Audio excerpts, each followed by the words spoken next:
रूप पाहता लोचनी, रूप पाहता लोचनी, रूप पाहता लोचनी, रूप पाहता लोचनी, रूप पाहता लोचनी, रूप पाहता लोचनी, रूप पाहता लोचनी, रूप पाहता लोचनी।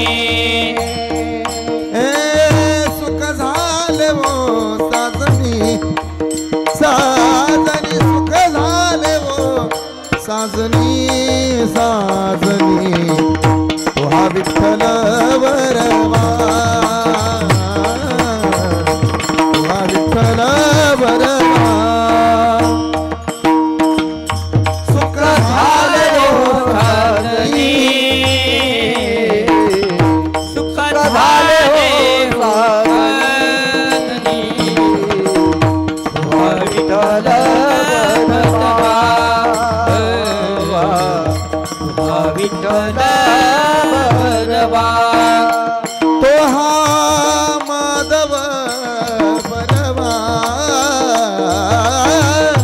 तो हा माधव बरवा, तो हा विठ्ठल बरवा, बरवा तो हा विठ्ठल बरवा। तो हा भरवा, तो हा भरवा,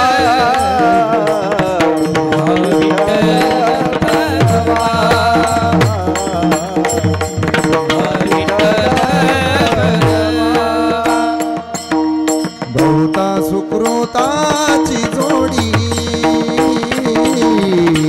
बहुता सुकृताची जोडी, बहुत सुकृताची जोडी, बहुत सुकृताची जोडी, बहुता सुकृताची जोडी, बहुता सुकृताची जोडी, बहुता सुकृताची जोडी, जोडी, बहुत सुकृताची जोडी। मनोनी विठ्ठली आवडी, मनोनी विठ्ठली आवडी, तो हा विठ्ठल बरवा, बरवा तो हा माधव बरवा। म्हणून विठ्ठली आवडी, म्हणून विठ्ठली आवडी, तुझा विठ्ठल बरवा, तुझा माधव बरवा। सर्व सुखाचे आगर, सर्व सुखाचे आगर,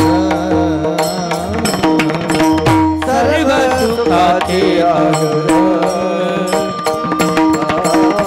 सर्व सुखाचे आगर, सर्व सुखाचे आगर, हो सर्व सुखाचे आगर, सर्व सुखाचे आगर, आगर, सर्व सुखाचे आगर। बाप रखुमा देवी वर, बाप रखुमा ओ देवी वर, देवी वर तो हा विठ्ठल बरवा,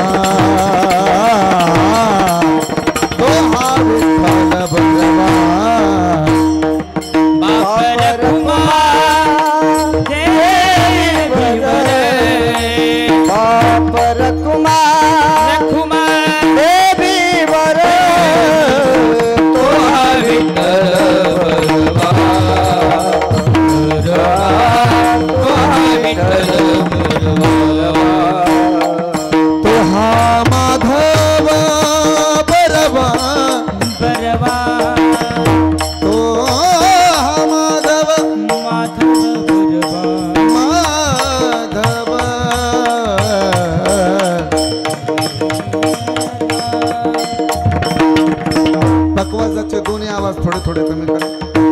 शाही पुराणी पंपा किंचित गेन कमी करा.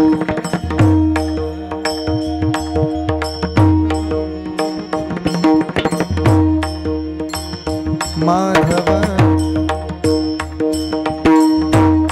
हा मॉनिटर त्यांच्या मागे ठेवा. तुम्ही पुढे बसा.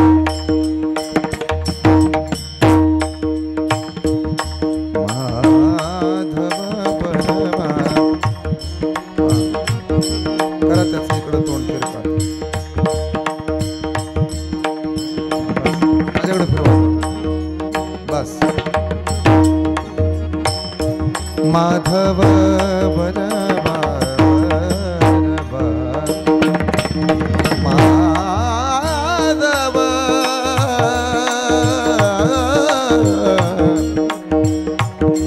माधव बरवा तो हा माधव बरवा तो हा माधव बरवा माधव बरवा तो हा माधव बरवा तो हा माधव बरवा तो हा माधव बरवा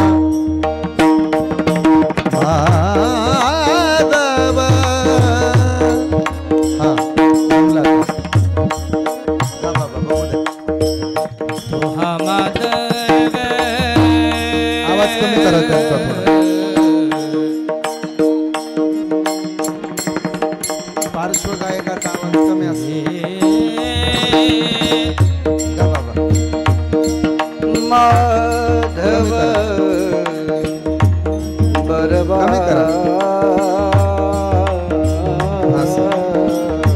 त्रास नसा. पोटापुरतं झालंय. तो हा माधव बरवा माधव तो हा माधव माधव बरवा तो हा विठ्ठल बरवा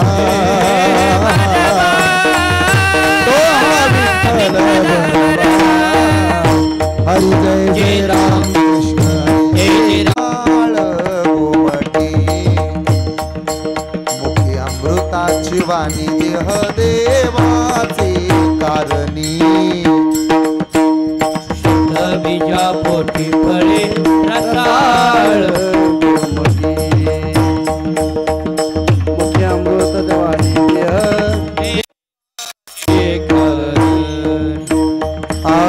शुद्ध बीजा पोटी फळे रसाळ गोमटी मुखी अमृताची वाणी देह देवाचे कारणी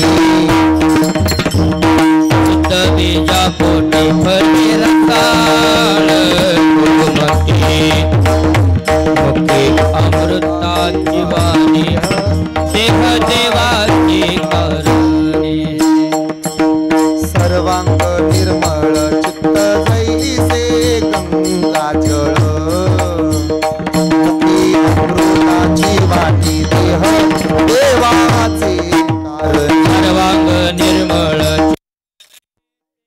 गंगा जळ मुखी अमृताची वाणी देह देवाची कारणी तुका म्हणे जाती ताप दर्शने विश्रांती तुका म्हणे जाती ताप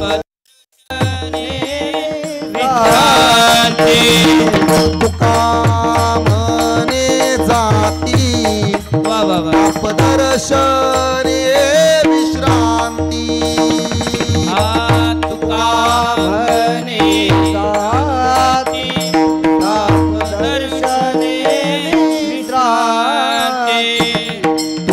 मने जाती ताप दर्शने विश्रांती मुखी अमृताची वाणी देह देवाचे कारणी मुखी अमृताची वाणी देह देवाचे कारणी देह देवाचे कारणी देह देवाचे कारणी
शुद्ध बीजा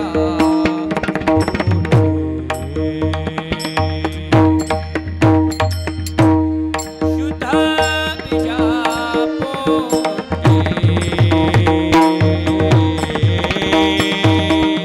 शुद्ध बीजा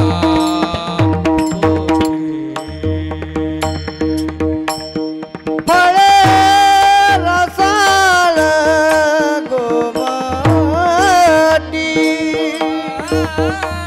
फळे रसाळ गोमटी मुख्यामृताची वाणी मुख्यामृताची वाणी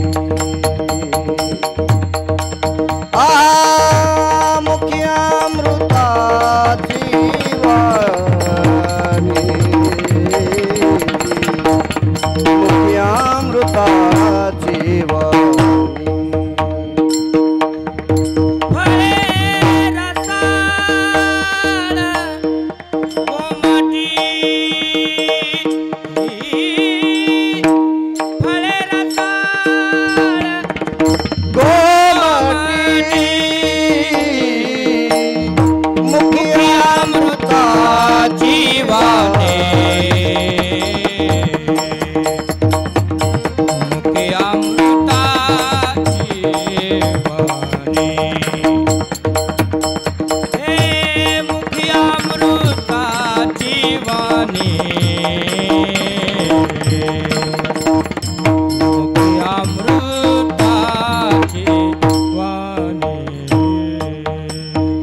देह देवाचे कारणी देह देवाचे कारणी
मुखी अमृताची वाणी देह देवाचे कारणी सर्वांग निर्मळ चित्त जैसे गंगाजळ मुखी अमृताची वाणी देह देवाचे कारणी तुका म्हणे जाती ताप दर्शने विश्रांती मुखी अमृताची वाणी देह देवाचे कारणी समचरण सरोजम सांद्रणीला बुदाबम जगननिहित पाणी मंडनम मंडनानाम तरुण तुलसीमाला कंधरम कंजनेत्रम सदैधवलहासं विठ्ठलं चिंतयामि दया ज्ञान शांती तिथे योग निष्ठा मुखी दिव्य तेज दिसे संत श्रेष्ठा अलौकिक लीला किती आठवावे अलौकिक लीला किती आठवावे श्री निवृत्तीनाथा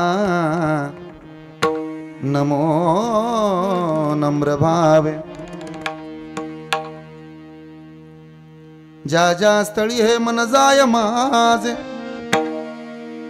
त्या त्या स्थळी हे निज रूप तुझे मी ठेवितो मस्तक ज्या ठिकाणी तेथे सद्गुरू तुझे पाय दोनी सर्व मंगल मांगल्ये शिवे सर्वार्थ साधिके शरण्ये त्र्यंबके गौरी नारायणी नमोस्तुते नारायणी नमोस्तुते नारायणी नमोस्तुते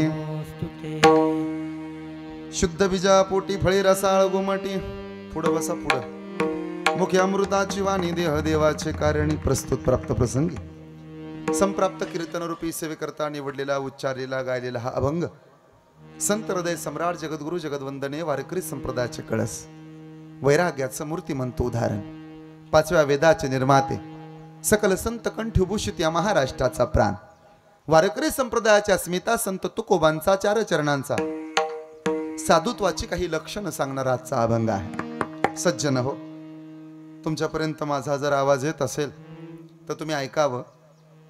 साधू आणि साधुत्व या दोन्हीमध्ये फरक आहे। भगवंत आणि साधुत्व याच्यामध्ये जमीन आसमानीचं अंतर आहे। देव सहज मिळवता येतो, साधुत्व तसं मिळवता येत नाही। देवाला आपलंसं करता येतं, साधूला शक्यतो लवकर आपलंसं करता येत नाही। देव सहज प्राप्त करता येईल, साधुत्व प्राप्त करणं जरा कठीणच आहे।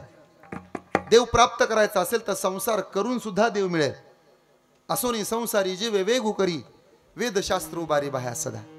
पण साधुत्व प्राप्त करायचं असेल तर जाळोनी संसार बैसलो अंगणी, ही भूमिका असावी लागेल। परमार्थ आणि प्रपंच या दोन्ही गोष्टी एकत्र नांदत नाहीत असा जर युक्तिवाद तुमच्याकडे असेल तर साधूनं तोही युक्तिवाद खरा करून दाखवलाय। आणि म्हणून कालही साधू श्रेष्ठ होता, आजही साधू श्रेष्ठ आहे, उद्या सुद्धा साधू श्रेष्ठ राहणार आहे। पंढरपुरात जर तुम्ही कधी गेलात तर जगाचा मालक पांडुरंग हा देव आहे आणि पुंडलिक हा साधू आहे। विठ्ठल देव आहे, चोखोबर साधू आहेत। पांडुरंग देव आहे, नामदेव महाराज साधू आहेत। मला उत्तर पाहिजे तुमच्याकडनं, देव मोठा आहे का साधू मोठा आहे? तो याचं उत्तर आहे साधूच मोठा आहे। का बरं? अरे देवाकडे जाण्या अगोदर साधूच्याच पाया पडावं लागतं। तुम्ही जाता ना पंढरपूरला, पंढरपूर पंढरपूर हात वर करा बरं। कुणाकुणाला माहिती नाही पंढरपूर, त्यांना हात वर घ्या, मग सगळ्याला माहिती आहे। आदिदर्शन पांडुरंगाचं का नामदेव पायरीचं सांगा? अरे बोला ना, आदिदर्शन पांडुरंगाचं का आदिदर्शन पुंडलिकाचं? बोला। आदिदर्शन देवाचं का आदिदर्शन साधूचं? सांगा। याचा अर्थ असा आहे देवाला दुसरी किंमत आहे, साधूला पहिला मान आहे। आजही कितीतरी मंदिरं पहा, ज्या मंदिराच्या गाभाऱ्यात देव आणि साधूच्या मूर्त्या असतात त्या प्रत्येक मंदिरात देवाची मूर्ती पाठीमागे राहते आणि साधूची मूर्ती 3 इंचांना का होईना पण पुढे सरून मांडली जाते। का? आधी मान साधूचा आणि मग मान देवाला। देव सारावे परते संत पुजावे आरते, एवढं साधुत्व मोठं आहे। उगा म्हणून लोक पांडुरंगाकडे जातात पण लक्ष देऊन आहे का? पांडुरंगाकडे हजारो लोक जातात पण माऊली बरोबर लाखो लोक जातात।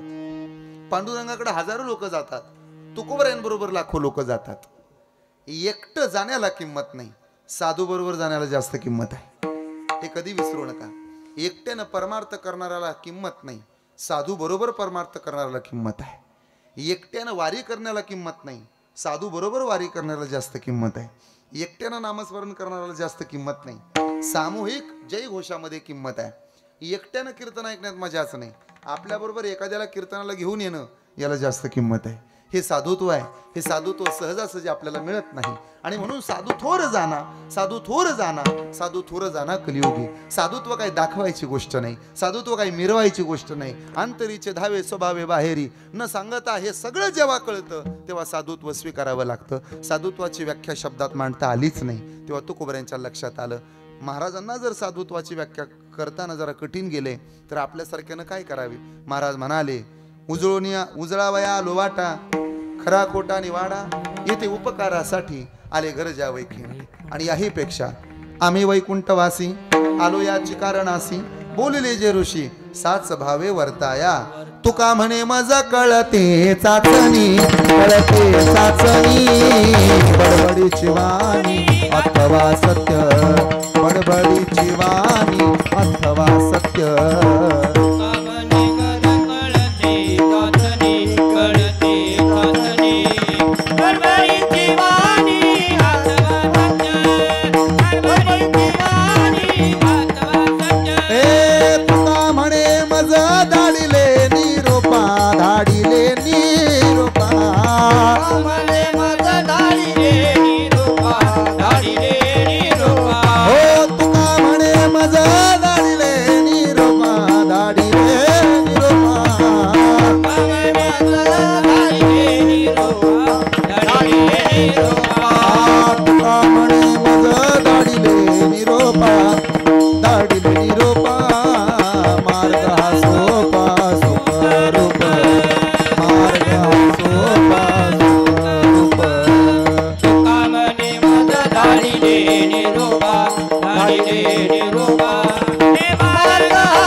साधुत्व काही सहजासहजी माणसाला मिळत नाही.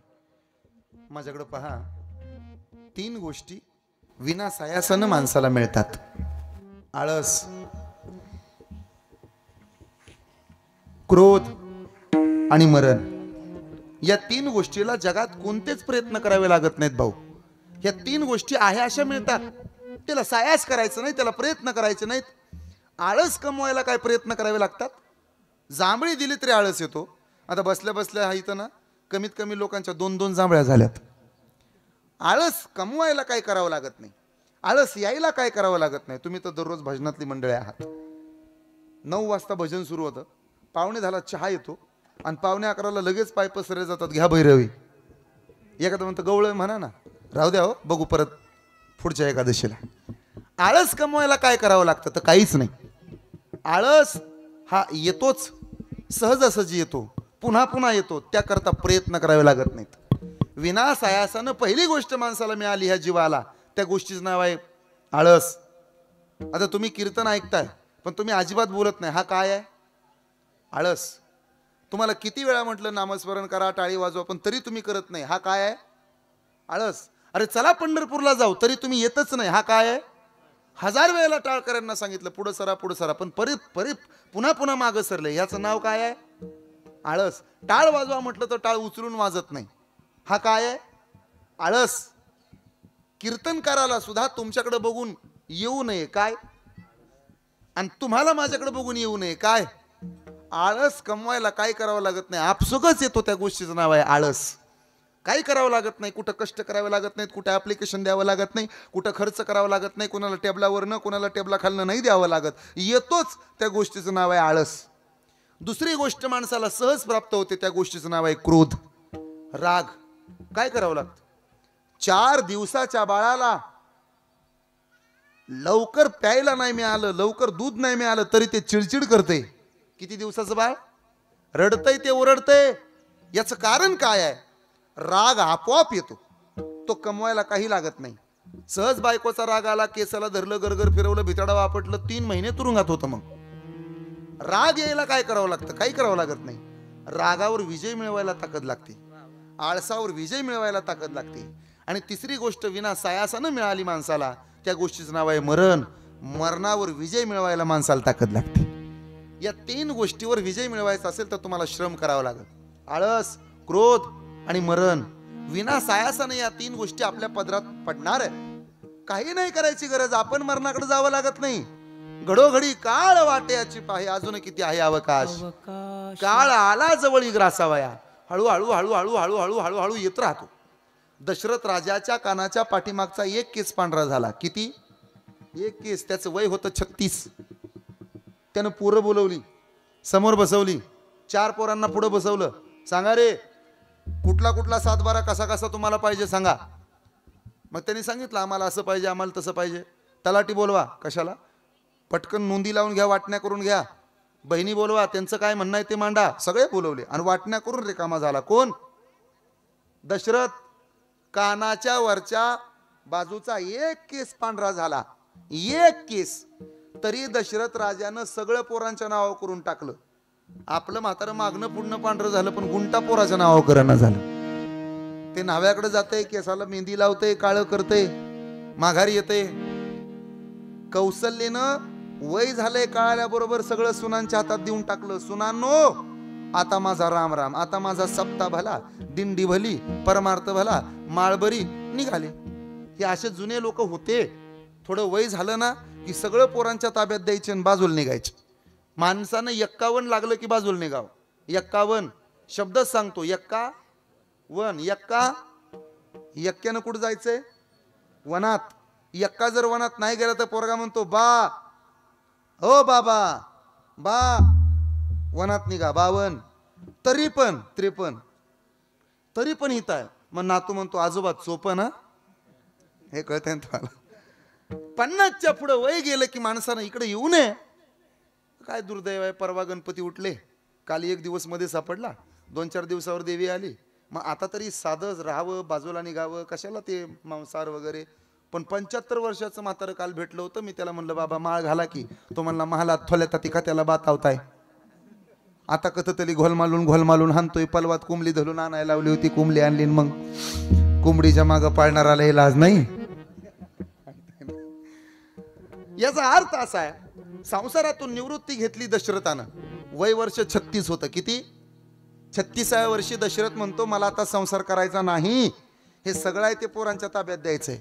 अरे दशरथ कुठं, आपण कुठं? आपलं वय झालं, आपण एकाचा बांध नीट ठेवला नाही. या बोडरे परिवाराच्या दारातनं आणि शिरतोडे परिवाराच्या दारातनं तुम्हाला माझे हात जोडून विनंती आहे, ज्यांचं ज्यांचं वय झालंय त्यांनी मरायच्या आधी आपापले 7-12 क्लिअर करा आणि मग मरा. एका सातबाऱ्यात 50-50 नावं राहिलीत, डोकेफुटी व्हायला लागली. मरायच्या आधी 2-2 गुंठ येऊ द्या, पण बाजूला वेगळं निघा. सगळ्याचं सरळ करा आणि मग मरा. 10-10 हजार रुपये घेतले तरी 50 जणांचे किती झाले? हा घोटाळा व्हायला लागला. तेव्हा विनंती आहे, हे सगळं फोडाफोडी करून मरा. लोकांचे बांध कोरणं, त्याच्यात तिकडून ते दगड उपटून बाजूला फेकणं, ह्याच्यापेक्षा आधीच मरायच्या आधी 7-12 क्लिअर करा. विनंती आहे माझी. का? संसारिक माणसानं जास्त दिवस संसारात रमायचं नाही, त्यानं इकडे यायचं आमच्याकडं. का? महाराज म्हणाले तेनेची पंथे चालू जाता, न पडे गुंता कोटे काही. आणि यापेक्षा सोपं, मोडोनी या वाटा सूक्ष्म दुस्तर, मोडोनी या वाटा सूक्ष्म दुस्तर, दुस्तर दुस्तर या वाटा सूक्ष्म दुस्तर, मोडोनी या वाटा सूक्ष्म दुस्तर. ऐसा केला राजभार चाले ऐसा, केला राजभार चाले ऐसा, चाले मोडोनी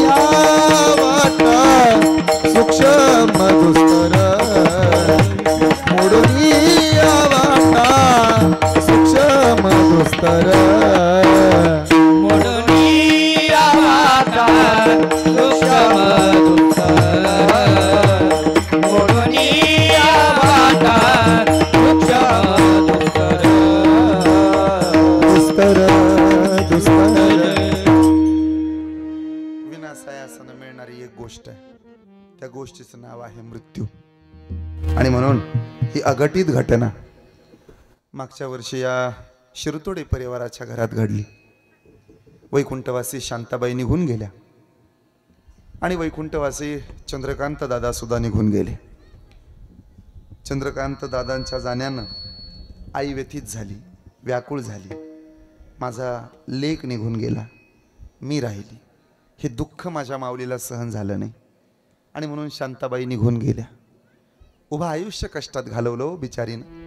हे सगळं वैभव तिच्यामुळे आहे आणि आज ती नाही. माझा मुलगा गेला, हे सहन होणार नाही. का सहन होत नाही? तळहाताचा पाळणा केला, नेत्राचा दिवा झाला, 9 महिने 9 दिवस तुला साठविला. आई म्हणू नकोनी, आई सहाक मारी, ती हाक येईकानी, मज होय शोककारी. स्वामी तिनी जगाचा, आई विना भिकारी. स्वामी तिनी जगाचा, आई विना भिकारी. आई आणि लेकराचं नातं कसं असावं? पाण्यातनं मासा बाजूला काढल्याच्या नंतर न जसा पाण्या वाचून मासा तरपड तरपड करतो ना, तशी अवस्था आमच्या या शिरतोडे परिवारातल्या आहे. माय निघून गेली, बाप निघून गेलाय. आजीच्या जाण्यानं नातू व्याकुळ झाला. आमच्या अशोक साहेब मगाशी मला सांगत होते, महाराज आज आम्ही जे कोण आहोत ना ते आमच्या आजीमुळे आहोत. पहा माझ्याकडं, लक्ष द्या माझ्या बोलण्याकडं. मला कल्पना आहे हे श्राद्धाचं कीर्तन आहे. आमच्या तालुक्यात एक साधी सोपी सरळ म्हण आहे, ज्याचं जळतं त्याला तेव्हा कळतं, ज्याचं जळतं त्याला तेव्हा कळतं. या म्हणीचा साधा सोपा सरळ अर्थ असा आहे, ज्याचं जळत नाही त्याला कधीही कळत नाही. स्मशानात दहन करायला गेलेली माणसं, ज्याच्या घरातलं माणूस मेलय तीच माणसं व्याकुळ असतात. बाकीचे तर कधी एकदा अंत्यविधी होतो, कधी घराला जातो म्हणून मागं गप्पा मारत बसतात. ज्याच्या घरातलं माणूस गेलंय त्या परिवाराला आज दुःख आहे. बाकीचे तर पाहुणे रावळे कदाचित 12 वाजायची वाट पाहतात. ज्याचं जळतं त्याला कळतं. याचा अर्थ भाऊ, ज्याचं जळत नाही त्याला कधीही कळत नाही. माय निघून गेली हे दुःख पोराला विचारा, बाप निघून गेला हे दुःख लेकीला विचारा, लेक नांदायला चालली विरह बापाला विचारा, धर्मपत्नी निघून गेली काय असतो संसार, ज्याची बायको गेली त्याला विचारा, जिचा नवरा गेला कपाळाच्या कुंकवाची किंमत तिला विचारा. मी नेहमी सांगतो माझ्या दादानो, जोपर्यंत व्यक्ती जिवंत असते तोपर्यंत त्या व्यक्तीचं महत्व कळत नाही. आज कुठं शोधाल आमच्या शांताबाईंना? कुठं धडका घेतल्यानंतर आमचे चंद्रकांत दादा भेटतील. या घरात 3 माणसं होती. अख्खं घर रिकाम रिकाम राहिलं. किसाबाईंना अजूनही घराच्या कोपऱ्यात दादा दिसत असतील, अजूनही घराच्या कोपऱ्यात कुठं का होईना पण आजी दिसत असतील.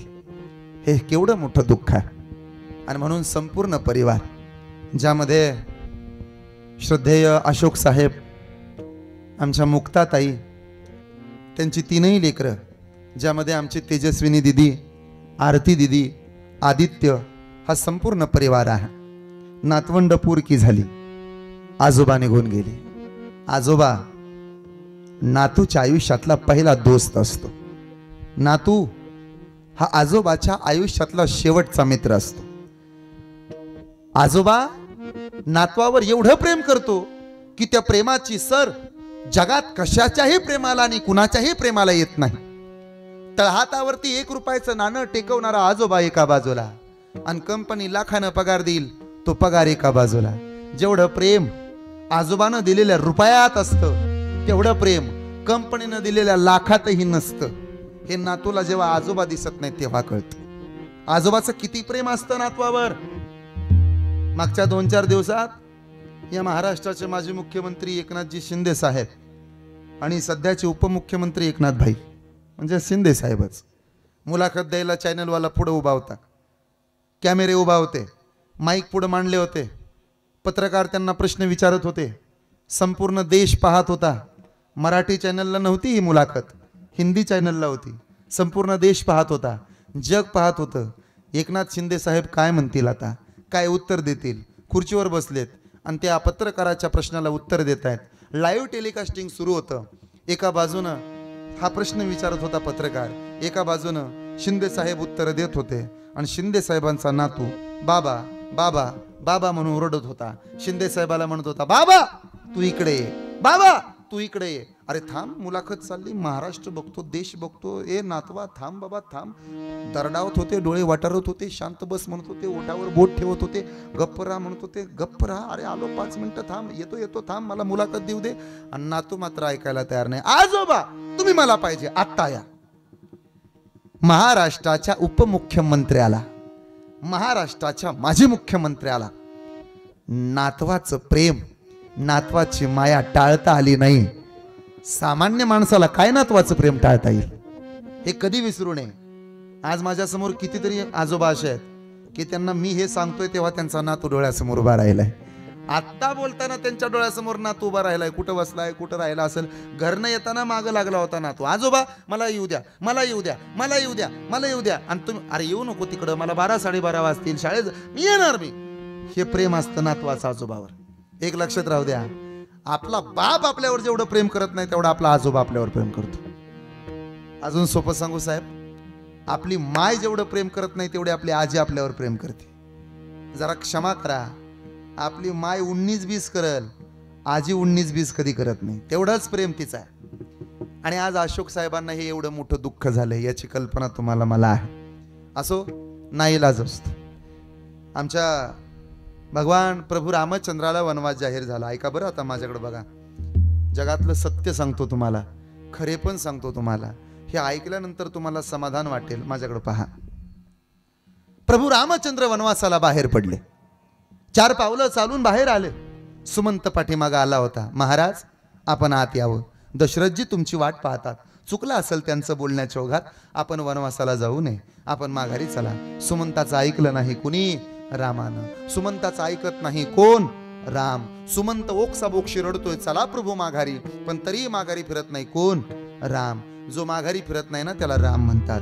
जो आपल्या शब्दावरती टिकून राहतो ना त्याला राम म्हणतात. दिलेला शब्द जो पाळतो ना त्याला राम म्हणतात. दिलेल्या प्रत्येक वाक्याला जो जागतो ना त्याला राम म्हणतात. एक पत्नी व्रत जो पाळतो ना त्याला राम म्हणतात. ऐकताय ना, एक पत्नी व्रत जो पाळतो ना त्याला राम म्हणतात.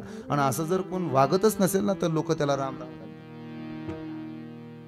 अरे दिलेल्या शब्दाला जर तू किंमत देत नाही, पाळत नाही, तर तुला आजपासून राम राम घालतात ना. पण दिलेला शब्द जर पाळत असतील तर लोक म्हणतात राम राम या. प्रभू रामचंद्र त्यातलेच होते. शब्द गेलाय माझा, दिलेल्या वचनाला जागणार आहे मी, नाही येणार माघारी. मग भरत राजवाड्यातून बाहेर आला. रामाच्या म्हणजे भावाच्या पायावर त्यानं डोकं टेकवलं आणि डोकं आपटून रडू लागला. अश्रूने अभिषेक घातला. प्रभू चला माघारी. देव म्हणून तुम्हाला माघारी बोलवत नाही, माझा भाऊ म्हणून माघारी बोलवतोय. मी तुमचा भाऊ आहे ना. भावाचं भावावर किती प्रेम असावं हे जर कळून घ्यायचं असेल तर एकदा रामायण वाचा. चला ना दादा माघारी तुम्ही. जोपर्यंत तुम्ही माघारी येत नाही तोपर्यंत मी अन्न पाणी घ्यायचो नाही, नाही बसणार त्या राजगादीवरती, नाही राज्य करणार मी, नाही मला पाहिजे राजे पण, नाही मला पाहिजे ते सगळी मिरासी, नको मला काय, नको मला मोठे पण, मला फक्त माझा दादा पाहिजे. तुम्ही माघारी चला, तुम्ही माघारी चला. भरत नाही येऊ शकत राजा. का? आपल्या बापाच्या मुखातून गेलेलं वाक्य आहे, नाही माघारी येणार आता. प्राण जाय पर बचन ना, प्राण जाय पर बचन ना. तुमच्या गावात आहेत का अशी लोक? असे लोक आहेत का दिलेल्या शब्दाला जागतात? घरात मतं किती आहेत विचारल्यानंतर त्यानं सांगितलं 17 मतं आहेत. मग तुम्ही 500 दर काढला आणि बरोबर 17 जणांनी तुम्हाला मतदान केलं. असे आहेत का काय? असे? अरे ह्याच्याकडनं घेतात, त्याच्याकडनं घेतात, मतदाना दिवशी मेवणीकडे जातात. असे आहेत ना काय काय? असे नाहीत लोक ना. विचारलं त्याला का आलाय भरत. भरत म्हणतो दादा तुम्ही परत यावं याकरता भीक मागतो. ऐका बरं माझ्याकडे पहा. अयोध्येच्या राजाचा पोरगा आहे, जगाचा बाप आहे, भगवती सीतेचा पती आहे, ज्याला देव म्हणतात, ज्याला श्रीराम म्हणतात, ज्याच्या सत्तेनं हे जग चालतं. ऐका बरं आबा, ज्याच्या सत्तेनं हे जग चालतं. ऐकता ना तात्या आपण, ज्याच्या सत्तेनं हे जग चालतं, ज्याच्यामुळे ही जगाची परिभाषा आहे, ज्याच्यामुळे झाडाचं पान हलतं, तो देव उभा आहे. आणि भरत त्याला म्हणतो माघारी चला, पण देव माघारी फिरला नाही. देव कधीच माघारी फिरत नाही. देव माघारी फिरला नाही, देव उभा राहिला आणि रामानं उत्तर दिलं, भरत मी नाही येणार परत, तुला जावं लागतंय माघारी. भरत रडू लागला. भरताना हात जोडले, दादा काय येत नाही, मला माहित आहे माझी आई बेकार आहे. त्या आईचं नाव काय नाव होतं भरताच्या आईचं? कोण शिरस्कर, काय नाव होतं? कैकई. काय नाव होतं भरताच्या आईचं? माझी आई वाईट आहे, त्या कैकईमुळं तुला वनवास जाहीर झाला ना. मी मी मी भरत आहे, माझ्या आईमुळं तुला वनवास जाहीर झाला. अरे असल्या आईचा धिक्कार असो, कुणालाही अशी आई मिळू नये. माझी माय कैकई मेली असती तर बरं झालं असतं, तिच्यामुळं तर आपल्या भावाभावात अंतर पडतंय ना. नको तसली माय मेली असती तर बरं झालं असतं. असं म्हटल्याबरोबर रामानं भरताच्या तोंडावर हात ठेवला. भरत असं बोलायचं नाही राजा. नाही दादा, आईमुळे आपल्या भावाभावात अंतर पडलं, आपल्या बापामुळे आपलं भांडण लागलं, आपल्या बापामुळे तुला वनवास जाहीर झाला ना. असला बाप मेला असता तर बरं झालं असतं, कशाला आलो? भरत असं कधीच बोलायचं नाही. कोण सांगतोय? राम. कुणाला? भरताला. बोला ना, कोण सांगतो? राम. कुणाला सांगतो? तुम्ही जर बोलत नसाल तर तुमच्यात नसेल. कोण सांगतो? राम नसेल. कोण सांगतो? तुम्ही जर बोलत नसाल तर कदाचित तुमच्यात नसेल. कोण? हा, म्हणून बोला म्हणतो मी. कोण सांगतो? राम. कुणाला सांगतो? भरताला. भरत असं नाही बोलायचं राजा. आईला आणि बापाला दोष नाही द्यायचा. का? आपल्या आपल्या कर्माचे भोग असतात. हे कोण बोलतो? देव. देव देवाला कर्म चुकलं नाही, आपल्याला काय चुकल? कलियुगात सध्या कर्म हाच देव आहे. कलियुगामध्ये दोघांजवळ देव आहे. एक ज्याच्या खिशात पैसा आहे आणि काळजात दया आहे त्याच्याजवळ, आणि दोन ज्याच्या मुखामध्ये नेहमी नामस्मरण आहे. सध्या कलियुगात देव त्याच्याजवळ आहे. माऊलीनं ज्ञानेश्वरीत ओवी लिहिताना सांगितलं, जेत संपत्त्यानी दया दोन्ही वसती एके ठाया. एकतर ह्या दोन गोष्टी एकत्र येत नाहीत. पैसेवाला आणि दयाळू माणूस अजिबात नाही. उलट ज्याच्या गळ्यात माळ नाही ना ते जास्त वर्गणी देतं, ज्याच्या गळ्यात माळ आहे ना ते 51 रुपये देतं. बघा तुम्ही, ज्याच्या गळ्यात माळ नाही ना ते देवाला मानतं, ज्याच्या गळ्यात माळ आहे ना ते महाराज लोकांची मापं काढतं. ज्याच्या गळ्यात माळ नाही ना ते वारकरी पुन्हा दिसला तर पळत जातो, पाया पडतं, महाराज आशीर्वाद राहू द्या. पण ज्याच्या गळ्यात माळ आहे ना ते झुकतही नाही, धंदा आहे म्हणतं त्या माळकऱ्यांचा. हे सूत्र आहे. म्हणून खिशात पैसा आणि काळजात दया ह्या दोन गोष्टी एकत्र नांदत नाहीत. पण नांदल्यास तर त्याच्याजवळ देव आल्याशिवाय राहत नाही. उभे जेत संपत्त्याने दया दोन्ही वसती एके ठाया. तेत जाण धनंजय विभूती माझे. अगा कर्मी जे उरावे तेही सुख दुःखी फळावे. भोगावया यावे देहा एका. या दोघाजवळ देव आहे. एक मी तयापासी पांडवा हरपलोगा गिवसावा. जेत नाम घोष बरवा करती माझा. ज्याच्या मुखामध्ये नामस्मरण आहे त्याच्याजवळ देव आहे. आणि ऐका बरं, ज्याच्या काळजात दया आहे सध्या कलियुगात देव त्याच्याजवळ आहे. जो दयाळू आहे तो देव आहे. तोची साधू ओळखावा देव तेथेची जाणावा. दया करणे या पुत्रासी तोची साधू ओळखावा देव तेथेची जाणावा. रामानं हात ठेवला कुणाच्या तोंडावर? आपण रामायणात होतो. कुणाच्या तोंडावर? भरताच्या तोंडावर. ते बाया म्हणल्या तुला सांगायला आणले बघ की तुझं तू. कोणाच्या तोंडावर हात ठेवला? भरताच्या. कुणी? रामानं. आणि राम सांगू लागला, ए भरत, कुटुंबातल्या माणसाला दोष नाही द्यायचा. का? आपलं कुटुंब आपली ताकद असते, आपला परिवार आपली ऊर्जा असतो. आपला परिवारच आपल्या पाठीमागे नेहमी उभा राहतो. 19-20 प्रत्येक घरात होत असतं. घर तिथं पर येतच असतं. घरोघरी मातीच्या चुली येत राहतात. पण परिवाराला डावलू नका, कुटुंबाला दूर करू नका. अरे जोडलेली नाती श्रेष्ठ असतात, पण रक्ताची नाती जोडलेल्या नात्यांपेक्षा श्रेष्ठच असतात. हे वेळ आल्यावर कळतं. 50 वर्ष भाऊ बोलायचा नाही तुमचा, पण ज्या दिवशी तुमच्यावर संकट येईल ना 50 वर्ष नाही बोलू दे, पण एक दिवस असा उगवेल की तोच भाऊ तुमच्या पाठीमागे उभा राहील आणि मग तुम्हाला बोलल. कुटुंब जपा, काळाची गरज आहे. पहा माझ्याकडं. भरताला उत्तर देतोय कोण? राम.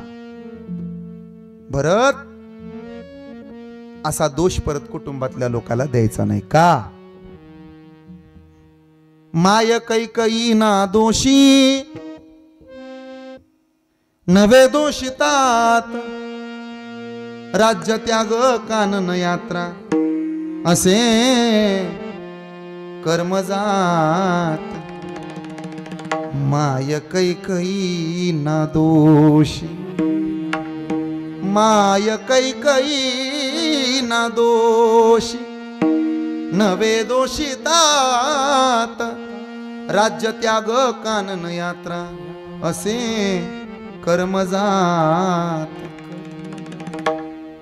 खेळ चाले नशिबी माझ्या पूर्वसंचिताचा पराधीन आहे जगती पुत्र मानवाचा दोष ना कुणाचा. भाऊकीला दोष देत असाल तर देऊ नका राजाओ, पाहुण्याला दोष देत असाल तर देऊ नका राजाओ. गावातली लोक गावकी तुम्हाला जर लय त्रास देत असले ना तर मला आठवा, मला आठवा, माझ्याकडे पहा, मी सांगतोय ते आठवा, मी सांगतोय ते आठवा. का जरा मरण यातून सुटला कोण प्राणी जात दुःख मुक्त कार्य जगला कुणी जीवनात. काय शोक करीसी वेड्या स्वप्नीच्या फळाचा पराधीन आहे जगती पुत्र मानवाचा दोष ना कुणाचा दोष ना कुणाचा. फोन लावला होता एका माणसानं, निघालोय रे. कुठून निघालाय बाबा? दिल्लीतनं निघालोय. कुठं निघालाय? अहमदाबादमधनं निघालोय. कुठं निघालाय? निघालोय तुझ्याकडंच. येतोय रे परदेशात. आलोच. किती वेळ लागेल? अरे फक्त आणि फक्त 2 तास लागतील. विमानात बसलोय, सीट बेल्ट लावलाय. बघ ना आता विमानात हे फ्लाईट आता उडणार आहे. अरे हे विमान आता उडणार आहे. अवघ्या काही क्षणात तुझ्या जवळ येणार आहे. दुसरा माणूस फोनवर बोलत होता. कुठं होता तो? एका हॉस्टेलमध्ये होता. कोणाचं हॉस्टेल होतं? डॉक्टर लोकांचं हॉस्टेल होतं. जेवायला घातलं जात होतं. मेस सुरू होती. जेवता जेवता एक पोरगा कानानं बोलत होता. आईला फोन लावला होता. आई जेवण करतोय ग आता, मधली सुट्टी झाली.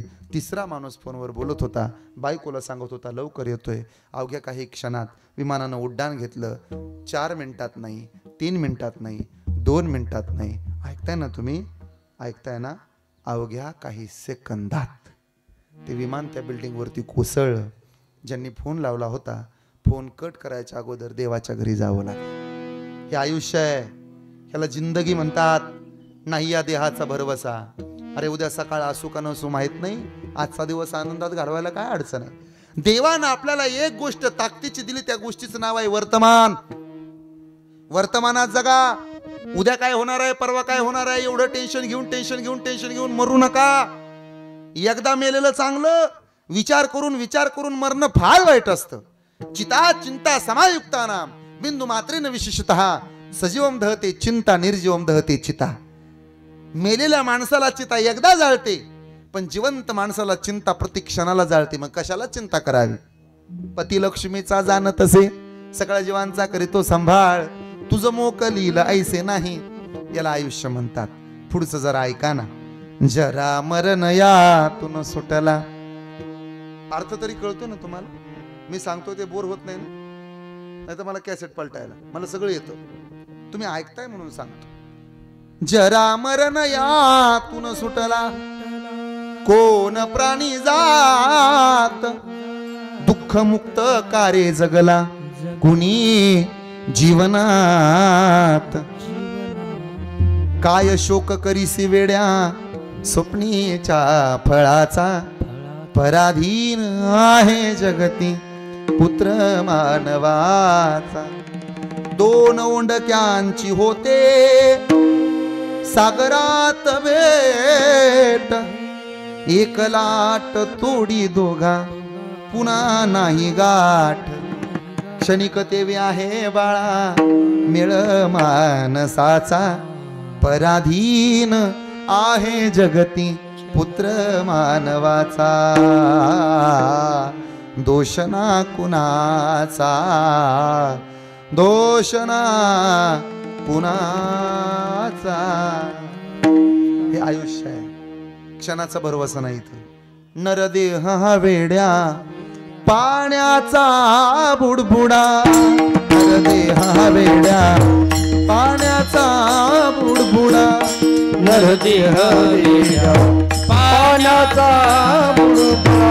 नरदेह वेड्या पाण्याचा बुडबुडा. औट हात का मानव देह अल्लाह ने तुझे दिया. वाह, टाळ वाजवा.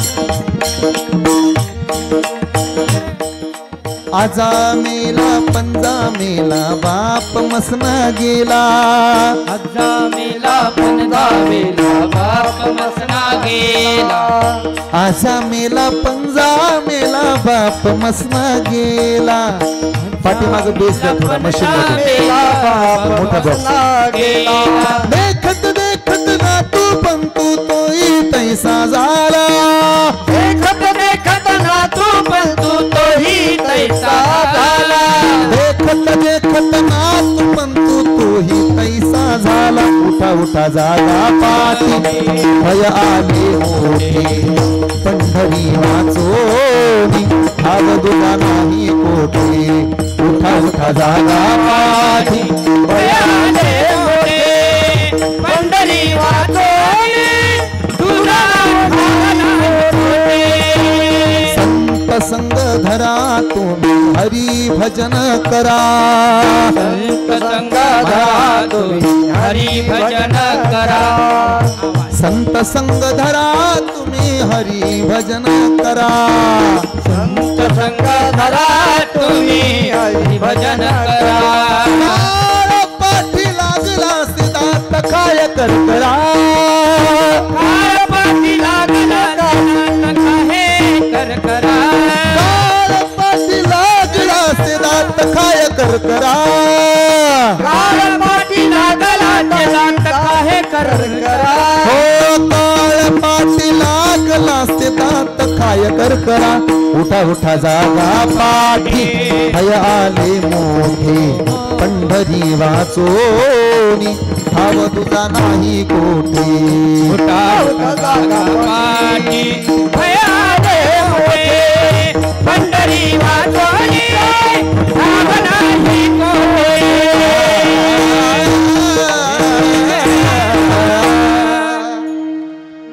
औट हात का मानव देह अल्लाह ने तुझे दिया खाया पिया सुख से सोया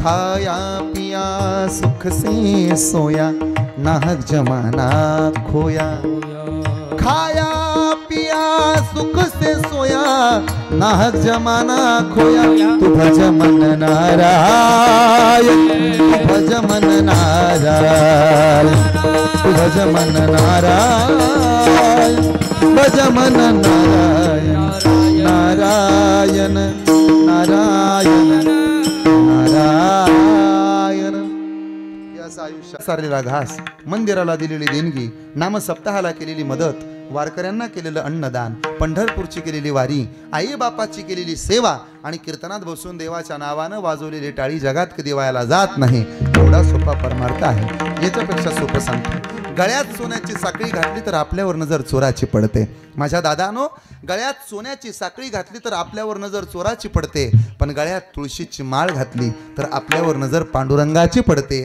एवढा देखणा परमार्थ आहे माझी विनंती आहे तुम्हाला परमार्थाला डावलू नका या परमार्थात करा आयुष्याचं सोनं चालता बोलता हरी बोला देता हरी बोला घेता याहीपेक्षा चालता बोलता हरी बोललं पाहिजे का कामामध्ये काम काही म्हणा राम राम आणि फायदा जाईल भव श्रम सुख होईल दुःखाचे जाईल भव श्रम सुख होईल दुःखाचे जाईल भव श्रम सुख होईल दुःखाचे जाईल भव श्रम सुख होईल दुःखाचे हे कामामध्ये काम काही म्हणा राम राम जाईल भवश्रम हो सुख होईल दुःखाचे हो कामामध्ये काम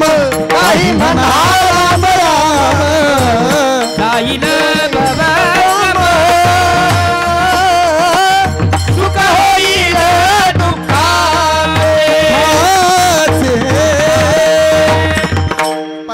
परमार्थ वेगळा करण्याकरता घर सोडायची गरज नाही ठाईचं बाई सोनी करा एक चित्त आवडी आनंद आळवावा काही गरज नाही कुठं वारीला जायची परमार्थ करायची मग कामामध्ये काम जे तुम्ही काम करताय त्याच्यामध्ये फक्त मुखामध्ये नामस्मरण असलं, राम राम राम राम राम राम राम राम राम राम म्हणल्याचा फायदा. राम म्हणता रामची होई जे, पदी बैसोनी पदवी देई जे.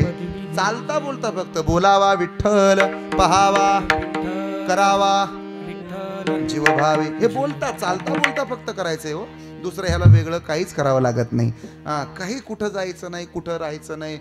हिमालयात तर अजिबात जाऊ नका, एका पायावर उभा राहू नका. तुमच्या मनात जर काय असेल संन्यास घ्यायचा तर अजिबात घेऊ नका. कशाला संन्यास घ्यायचा आहे, कुठं ते तसं राहायचं आहे, लग्न करायचं नाही, मोबाईलमधल्या रील बघत बसायचं, काय त्याला अर्थ आहे? तसल्याला अर्थच नाही. मग अर्थ कशाला आहे? कामात काम आणि मुखात नाम, ह्याला अर्थ आहे. आता माझ्याकडे पहा, असंच आयुष्य आमच्या चंद्रकांत दादांनी जगले. कामात काम, मुखात नाम, आयुष्यभर. आणि आईसुद्धा तशीच. अर्थात आमच्या आजी. आज जे काय पाहावं लागतंय ना, ते आमच्या अशोक साहेबांना फक्त फोटोत पाहावं लागते. साताऱ्याला सर्व्हिस आहे, नातेपुत्यात इथं राहणं आहे, एवढ्याला आमचा प्रवास आहे.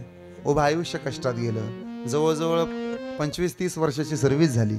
आता 5-5.5 वर्ष उरली. कितीतरी स्वप्न पाहिले असतील त्यांनी. आता रिटायर झालो ना, आजीला जपणार. रिटायर झालो ना, बापाला वेळ देणार. आता रिटायर झालो ना, बापाला इकडं घेऊन जाणार, बापाला तिकडं घेऊन जाणार. असे स्वप्न पाहत राहतो रे पोरगा. तेच नाही, आपण सुद्धा असंच करत असतो.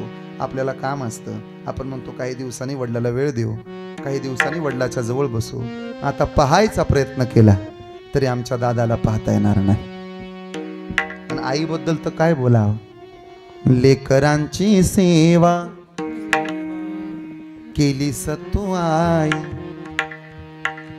लेकराची सेवा केली सतू आई. कस पांग फेडू कस होऊ उतराई, तुझ्या उपकारा जगी तोड नाही. ओवाळीन जीव माझा सावळे विठाई, विठ्ठला माय बापा. जन्मभरी पूजा तुझ्या पाऊला, जन्मभरी पूजा तुझ्या पाऊला. माहुलीत मूर्ती विठ्ठलाची, विठ्ठला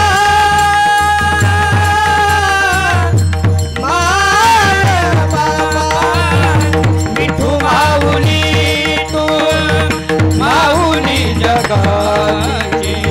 विठू माऊली तू, माऊली जगाची. माऊलीच मूर्ती विठ्ठलाची,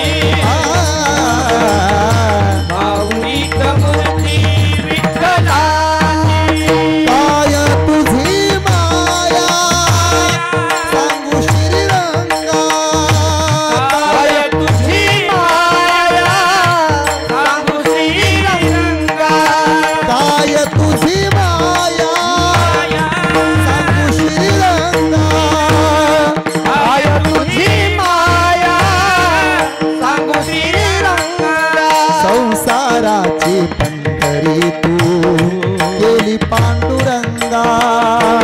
संसाराची पंढरी तू केली पांडुरंगा. संसाराची पंढरी तू, संसाराची पंढरी तू केली पांडुरंगा. विठ्ठला माय बापा.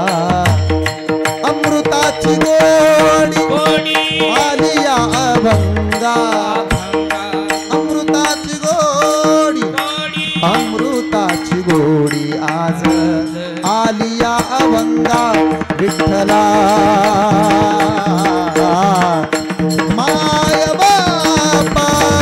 विठू माऊली तू, माऊली जगाची.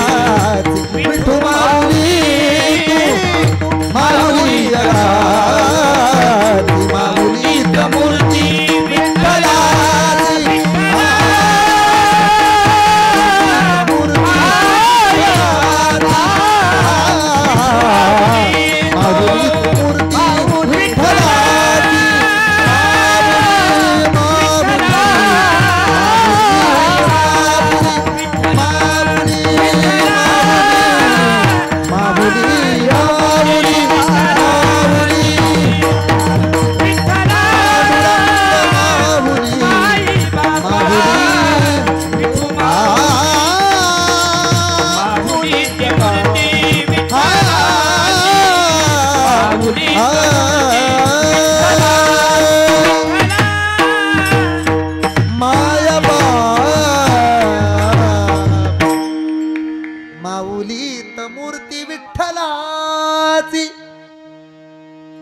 कष्ट आमच्या शांताबाईंनी केले. काय तुझी माया सांगू श्रीरंगा. माय गेल्यानंतर मायचं महत्व कळतं महाराज. आणि महाराजांच्या आईचं वर्ष श्राद्ध आहे 1 ऑक्टोबरला. मी तिकडे आहे. तुमचा मला ज्या तारखेला फोन येत होता तीच तारीख त्यांच्या मातोश्रींचं श्राद्ध आहे 1 ऑक्टोबरला. आज त्यांच्या डोळ्यासमोर दिसत असेल. काय तुझी माया सांगू श्रीरंगा. संसाराची पंढरी तू केली पांडुरंगा. डोळ्यातून वाहे माय चंद्रभागा. अमृताची गोडी आज आलिया अभंगा. विठ्ठला माय बापा. विठू माऊली तू माऊली जगाची. विठू माऊली तू माऊली जगाची. माऊली तमूर्ती विठ्ठलाची. माऊली तमूर्ती विठ्ठलाची. हे आई पण आहे, हे मातृत्व आहे. आणि आता बापाचं छत्र सुद्धा हरवलं. आजी गेली, वडील गेले.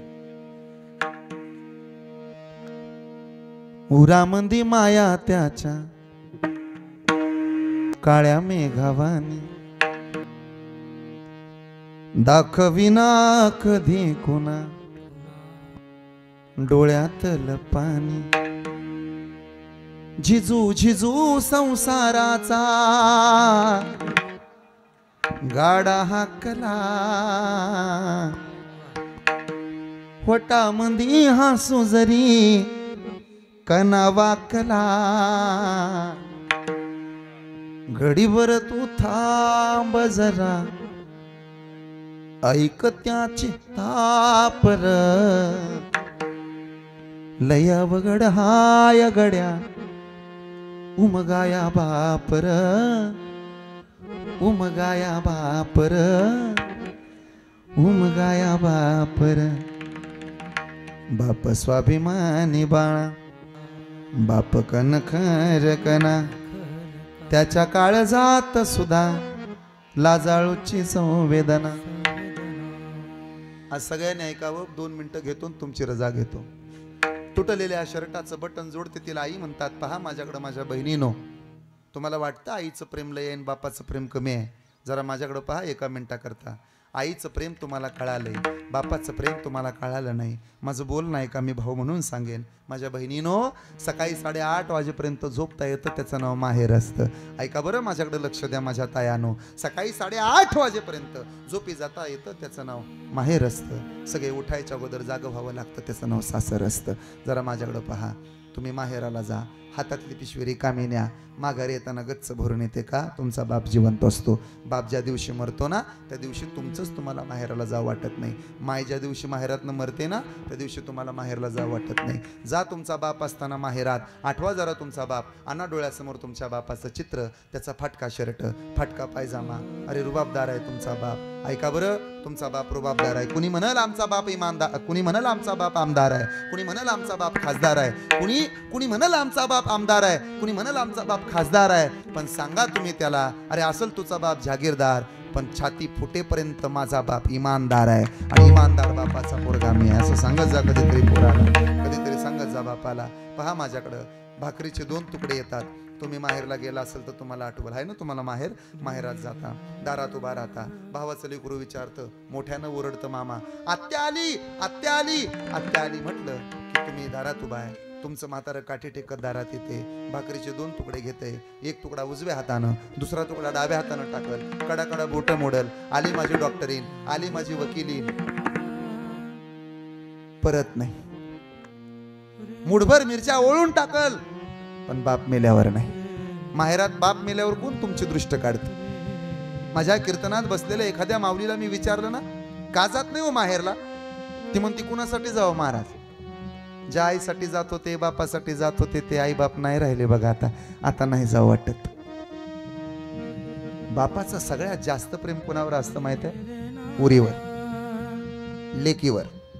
ज्या दिवशी लेकीचा जन्म होतो ना त्या दिवशी तो गावभर फिरतो, बर्फी वाटतो, लक्ष्मी झाली मला, मुलगी झाली मला, लक्ष्मी आहे माझी. नवीन घर बांधलं तर पोरीच्या हाताचे ठसे उमटवतो, पहा माझ्याकडं. नवीन गाडी घेतली तर तिच्या पायाचे ठसे उमटवतो आणि त्या गाडीच्या खोपडीवरती उमटवतो. हा बाप आहे. हॉस्टेलला पोरगी गेली तर रात्री काळजी लागते, त्याला फोन लावतो, कुठं आहे ग दिदा? पप्पा तुम्ही तर ना फार काळजी करता, तुला नाही कळायचं राजा. माझं कीर्तन झाल्याच्या नंतर ना बापाला फोन लावा पोरीनो. तुम्हाला बाप असेल तर तिकडून हॅलो म्हणाल, इकडून तुम्ही हॅलो म्हणा. तुमच्या हॅलो म्हणण्यात तुमच्या बापाला कळतं माझा पोरगा आनंदात आहे का दुःखात आहे, माझी पोरगी आनंदात आहे का दुःखात आहे. तिकडून म्हणतो, काय झालं ग दिदा? पप्पा तुम्हाला कसं कळलं? दादा तुम्हाला कसं कळलं? बाबा तुम्हाला कसं कळलं? अगं धड दोन असतात. बापाचं आणि लेकीचं काळीज एक असतं. दोन काळज नाहीत यांना. बापाचं आणि लेकीचं काळीज एक असतं. नांदाया जाती लेक बाप बघतो टेकाकड, गेला काळजाचा घड डोंगराच्या आड. नांदाया जाती लेक बाप बघतो चोरावानी, बघतो चोरावानी अश्रू ढाळतो मोरावानी. नांदाया जाती लेक चाक वाजत खडा खडा ग, दुबळ्या बापासाठी लेक रडती धडा धडा ग, लेक रडती धडा धडा. अशोक साहेब आले होते तारीख द्यायला घरी. आमच्या बापानं लय कष्ट केले म्हणाले. आजीनं तर लय कष्ट केले हो. सगळं आहे ते आजीचं आहे महाराज. आम्हाला कुठं कमी पडायचं नाही. बघा ना आज सगळी माणसं आलीत, शेकडो माणसं येतील साहेबाच्या पुढं. साहेबाला म्हणतील, हो साहेब रडू नका, का रडताय? ते म्हणतील, नाही हो लय वेळ देता नाही आला. बरं आमच्या बापानं आम्हाला कधी त्रास नाही दिला, आईनं कधी त्रास नाही दिला. आईला आधार होता आमच्या दादाचा. आता आई एकटी राहायची का बंगल्यात? आम्हाला वाईट वाटतं. 5 वर्ष गेली महाराज घर बांधायला. आईबापाचं स्वप्न होतं, कोडामेडीतनं दिवस काढले, लय कष्टातनं शिकवलं मला, त्याच्यामुळं नोकरीला लागलो. महाराष्ट्र शासनाची नोकरी आहे मला. लोकांमध्ये धाक आहे माझा, आदर आहे माझा, माझा सन्मान करतात लोक. पण हे सगळं आहे ते आजीमुळं आहे. हे सगळं आहे ना ते आमच्या दादामुळं आहे महाराज. सगळी माणसं येतील म्हणतील, रडू नका साहेब, आम्ही तुमच्या दादासारखे आहोत, आम्ही तुमच्या बापासारखे आहोत. लेका बापासारखे आहोत म्हणणारे 1000 मिळतील, बाप पुन्हा मिळणार नाही. आजी सारखे आहोत असं म्हणणारे 100 येतील, आजी पुन्हा पाहायला मिळणार नाही. ज्याला आयुष्यात बाप नावाचा देव कळालाय ना त्यानं विठोबाला पूजलं काय नाही पूजलं काय तरी चालतं. ज्याला आपला बाप कळाला त्याला विठोबा कळाला, ज्याला आई कळाली त्याला रखुमाई कळाली, त्यानं दुसरा देव करून घ्यायची गरज नाही. ज्याच्या आयुष्यात बाप नावाचा विठ्ठल उभा आहे त्याला त्याच्या आयुष्यातलं पंढरपूर लवकर गाठता येतं. ज्याच्या आयुष्यात बापाचा खांदा त्याला मिळालाय त्याला जगातल्या प्रत्येक महागड्या गाडीचं सीट फिकं वाटतं. ज्याला बापाची मांडी मिळाली त्याच्यासारखा भाग्यवान जगात कुणीही नाही. हा माझ्या कीर्तनाचा आशय असेल. माझ्या दादानो, अरे गेल्यानंतर सगळेच आंघोळ्या घालतील रे. जिवंत आहे तोपर्यंत बापाला आंघोळ घाला. गेल्यानंतर नैवेद्य ठेवतील रे. जिवंत आहेत ना तोपर्यंत कधीतरी सफरचंद आणा, बापाला द्या, अर्धी पोड खाईल, उरलेलं नातवाला देईल. नातवाला म्हणाल खा, आजोबा तुम्हाला आणलंय, अरे खा, आजोबा तुम्हाला आणलंय, नाही राहू दे तू खा. नातवाचं पोट भरलं की आजोबाचं पोट भरतं. नातीच्या तळहातावर 100 रुपयाची नोट टेकवतंय म्हातार, काय येतंय 100 रुपयात? नातीला विचारा, ती म्हणते 100च्या नोटेतली माया लाखात मोजता येत नाही. हे ज्याचं जळतं त्याला तेव्हा कळतं. आणि म्हणून तुका म्हणे वाणी गेली आता घेऊ धनी, मुखी अमृताची वाणी देह देवाचे कारणे. असं आयुष्य माणसानं जगलं पाहिजे. असंच आयुष्य आमच्या दादांचं होतं, असंच आयुष्य आमच्या आजींचं होतं. या दोघांना मोक्षाची प्राप्ती झाली. आज पहिलं पुण्यस्मरण आणि त्यात हरी कीर्तन म्हणजे शेवट तो भला. माझा बहु गोड झाला. आज मोक्षाची प्राप्ती झाली, स्वर्गाची दारं उघडी झाली. आज देवादिकांच्या कृपेनं, आमच्या दादांच्या कृपेनं, चंद्रकांत दादांच्या कृपेनं आणि आमच्या शांताबाईंच्या आजींच्या कृपेनं या घराला सुख समाधान ऐश्वर्य लाभावं अशीच वारकऱ्यांची सेवा या कुटुंबाकडून व्हावी. या कुटुंबाबद्दल एकच वाक्य सांगतो, निरोप घेतो. सुशिलो मातृपुण्येन पितृपुण्येन चतुरतः उदारो वंश पुण्येन आत्मपुण्येन सभाग्यता असा हा परिवार आहे. अर्थ कळाला ना? होय म्हणा. सुशील मातृपुण्येनं, आईच्या पुण्याईनं आजीच्या पुण्याईनं ही लेकरं सात्विक आहेत. बापाच्या पुण्याईनं चतुर आहेत साहेब, ऐका, खानदानाच्या पुण्याईनं दानशूर आहेत आणि स्वतःच्या पुण्याईनं भाग्यवान आहेत. ज्ञानेश्वर माऊली